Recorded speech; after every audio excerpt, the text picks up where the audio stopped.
Kanjikode railway സ്റ്റേഷനിൽ കൂടുതൽ ട്രെയിനുകൾക്ക് stop അനുവദിക്കണമെന്ന് പ്രീകോട്ട് ന്യൂ കോളനി റെസിഡൻസ് അസോസിയേഷൻ ആവശ്യപ്പെട്ടു. അസോസിയേഷന്റെ ഒരാഴ്ച നീണ്ടുനിന്ന രജത ജൂബിലി ആഘോഷങ്ങൾക്ക് സമാപനമായി. സാംസ്കാരിക സമ്മേളനം V K Sreekandan M P ഉദ്ഘാടനം ചെയ്തു.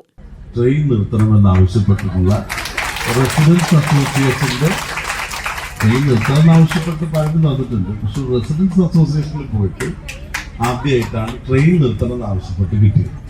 വളരെ സന്തോഷം. നിങ്ങൾ ഇത് സൂചിപ്പിച്ചുകൊണ്ട് എനിക്ക് വേറെ കാര്യങ്ങൾ പറയാം.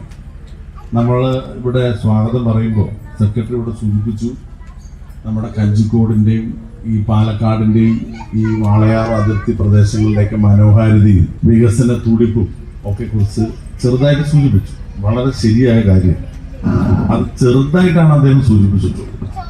കേരളം ഈ ഭാവിയിലേക്ക് ഉറ്റുനോക്കുന്ന ഒരു പ്രദേശമായി പാലക്കാട് ജില്ലയിലെ പുതുശ്ശേരി കഞ്ചിക്കോട് പ്രദേശം മാറിക്കൊണ്ടിരിക്കുക. കേരളത്തിന്റെ ഒരു വ്യവസായ നഗരമായി സംസ്ഥാന ഗവൺമെന്റ് ഈയിടെ നമ്മുടെ പാലക്കാടിനെ പ്രഖ്യാപിച്ചിട്ടുണ്ട്.